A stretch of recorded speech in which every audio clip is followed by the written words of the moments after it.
Assalamualaikum warahmatullahi wabarakatuh. Bertemu lagi dengan saya di Mungkin Channel. Bagaimana kabar sahabat semua? Mudah-mudahan dalam keadaan sehat dan juga dimudahkan rezeki dan tetap semangat.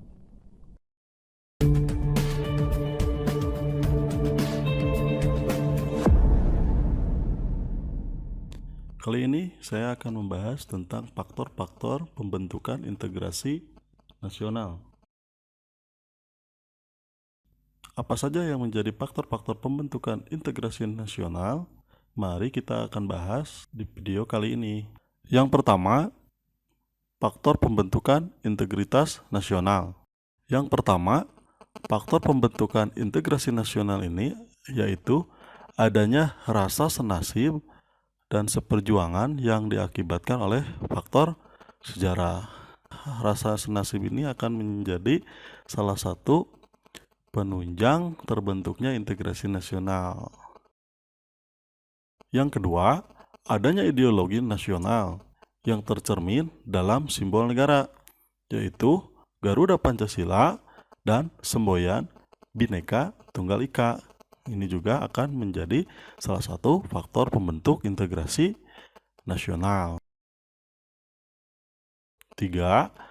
Adanya tekad serta keinginan untuk bersatu di kalangan bangsa Indonesia seperti yang dinyatakan dalam Sumpah Pemuda. Artinya pembentukan integrasi nasional ini akan terbentuk jika adanya tekad serta keinginan daripada masyarakat untuk bersatu. Contohnya misalkan Sumpah Pemuda. Pada waktu itu pemuda bersatu karena ingin memerdekakan negara Indonesia. 4. Adanya ancaman dari luar yang menyebabkan munculnya semangat nasionalisme di kalangan bangsa Indonesia.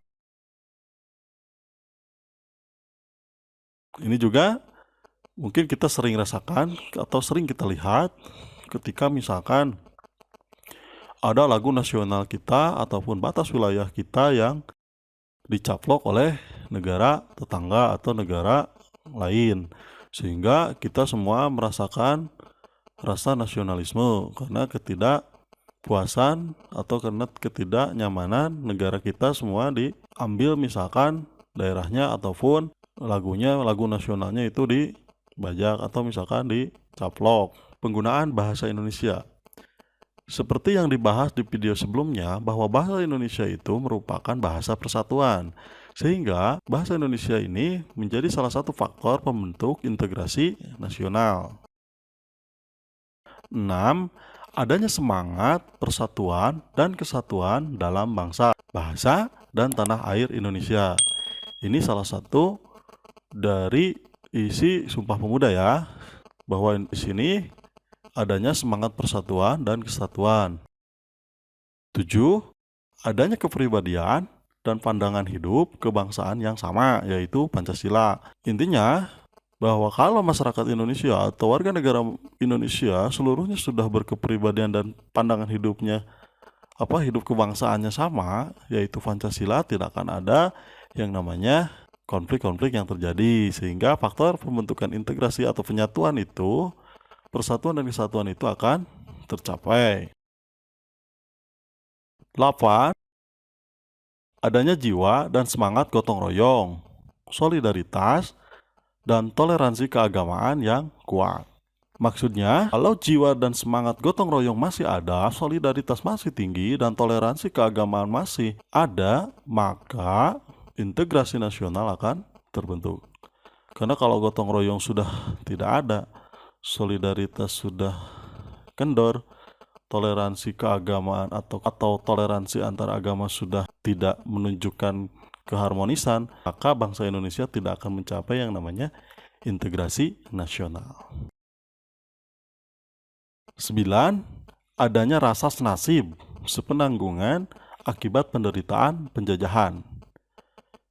Maksud daripada poin 9 ini bahwa kita itu harus punya rasa satu nasib, satu sepenanggungan akibat ada penderitaannya penjajah. Artinya gini, kalau kita sudah merasa kita sama-sama dijajah, kita sudah pernah sama-sama menderita, ayo kita bersatu supaya kita tidak dijajah lagi. karena dijajah itu tidak enak. Itu maksudnya. 10. Adanya rasa cinta tanah air dan mencintai produk-produk dalam negeri. Ini selalu muncul pernyataan ini dalam materi-materi persatuan dan kesatuan. Intinya apa? Maksudnya apa? Kita harus menanamkan dalam hati kita, dalam diri kita, bahwa kita itu cinta tanah air, atau bahwa kita itu cinta terhadap negara ini. Kita sayang terhadap negara ini dengan cara satu, mencintai produk-produk dalam negeri, atau minimal tidak melanggar aturan-aturan yang sudah ditetapkan oleh pemerintah, sehingga kita menjaga bangsa ini dengan baik. Selain ada faktor pembentuk, ada juga faktor penghambat integrasi nasional. Kurangnya penghargaan terhadap kemajemukan yang bersifat heterogen. Ini penghargaan memang sangat dibutuhkan. Menghargai orang lain, menghargai sesama itu sangat dibutuhkan. 2. Kurangnya toleransi antar golongan. Kurangnya toleransi antar golongan akan menyebabkan penghambat integrasi nasional. Kenapa? Karena kalau kita banyak golongan terus berbeda-beda, kalau antar golongan berbeda-beda, tentunya tidak akan adanya persatuan. Tentunya tidak akan tercipta integrasi nasional. Justru kalau toleransi antar golongan ini tidak ada, maka ini akan menjadi penghambat. Ini juga kurang ya, baru kurang. Kalau tidak ada apalagi. Jadi kurangnya toleransi antar golongan juga dapat menjadi salah satu faktor penghambat integrasi nasional. 3. Kurangnya kesadaran diri masyarakat Indonesia terhadap ancaman dan gangguan dari luar.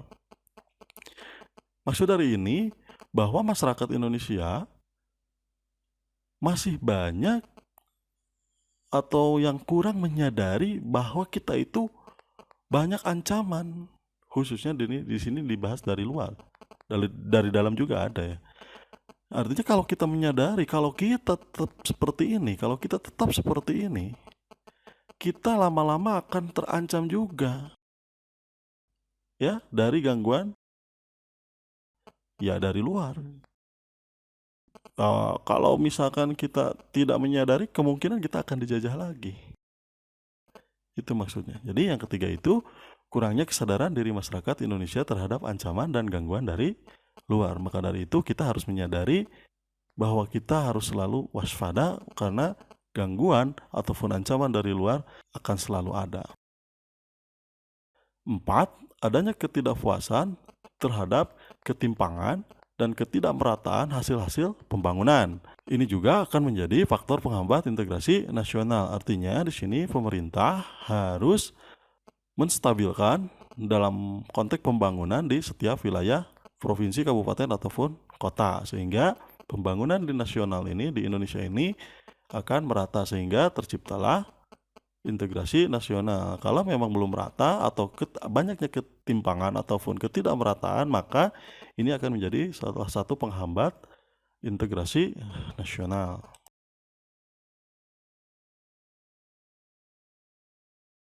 Yang selanjutnya tentang tantangan dalam menjaga keutuhan NKRI. Ada dua tantangan yang mesti dihadapi untuk menjaga keutuhan Negara Kesatuan Republik Indonesia, yaitu tantangan global.